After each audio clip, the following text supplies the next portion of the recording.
Hi, it's Alexis Hasselberger, time management and productivity coach. Now, let me ask you a question, and I'm going to see if I can guess the answer, right? So, I'm going to give you two scenarios, and I want you to think about which one is going to be easier for you to move forward on, right?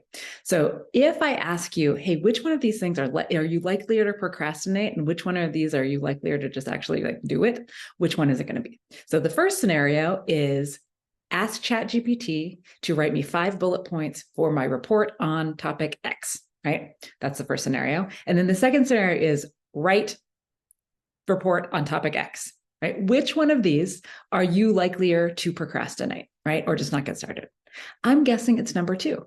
And the reason it's number 2 is because number 2 is a big amorphous task. It is not super specific. It is pretty generic. So even though we know what the end goal is, we don't yet, where our brain is having to do a whole lot of work to think through, well, what is it going to take to get there? Right? So there's something that you can do if you want to turn all of your tasks, all of your projects into low-hanging fruit, essentially. If you want all of your tasks, all of your projects to be something that your brain looks at and says, yep, let's do that, right? Then what you can do is to start breaking things down, right? Now, you do not need to break down a task or a project into every single step from the beginning. I mean, if it's something you've never done before, then you're very unlikely to even know what all the steps would be, right? But what is the very next step, the very next clear, concrete action that you could take to move this forward? And when you decide this, right, before you even put this task on your list, or maybe when you're putting this task on your list, if you can decide what is the clear, concrete next step to move this thing forward, then when your brain sees that task, it doesn't want to shudder and hide away and stick its head in the sand, right? Your brain goes, oh, I can do that, right? You want to make that next step, that next action so clear, so concrete, so small that you cannot trick yourself into not doing it, right? That you essentially are making it so that your brain's path of least resistance is doing the thing versus procrastinating on the thing. Right. And if you use language, sometimes we start this and we use language that's like a little more vague, right? We're using language like figure out or contact, then it's going to be harder, right? So you want to be really specific as possible. Your brain likes specific things, right? And so you might have the next step be, something like go get an outline from ChatGPT, right? Or it might be, log into LinkedIn and download all my LinkedIn contacts might be the first step in, actually reaching out to people about something, right? Or if you need to write something, you need to write, anything at all, right? It's just like maybe it's writing the first paragraph or it's writing that outline, whatever it is. It's writing it very specifically.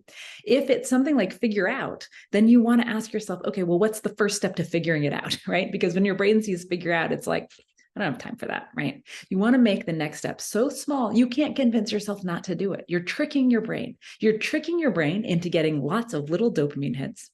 When you do these small actions, your brain wants to keep going because it likes getting those dopamine hits. And it's easier to move forward because once you've defined that first step, then you do that step, then it's much easier to know what the next step is going to be, right? So again, you might not know it all at the beginning, but as you start completing steps, it's going to become obvious what the next step is after this. Now, if that part is hard, if the breaking things down part is hard, and it is, right, sometimes, then there are actually a lot of tools that you can use to help you with this. So ChatGPT is a great one, right? Pop in whatever the task, the project is, and see if it'll give you a list of steps. Is it going to be perfect? No. Is it going to get you started and get you over that kind of block? Yeah, it is. There's also some other tools that I found recently that kind of take this a step farther and do it for you. So there's one called Magic to Do, where you enter a task and it just pops down a list of steps for you. Or if you are in the Microsoft world, one of my clients who uses Microsoft tools told me recently that she's been using Bing AI Compose for this purpose as well. So you can pop in a task or, whatever it is right there in the browser in that Compose area, and you can ask for a list of the steps for this, and it will get you started. So it won't be perfect because it doesn't have all the context, but it's going to be enough to help you move forward, move past this thing.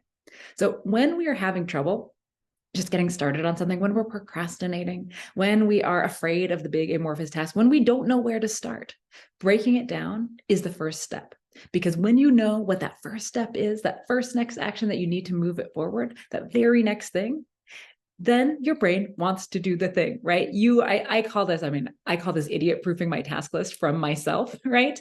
I wouldn't say that about you, right? But I'm only saying that about myself. But that's what I call it, because it allows you to turn everything into low hanging fruit so that there aren't any tasks on your task list that you're just like, I don't want that. I don't want to do that one, right? Make it easier for yourself.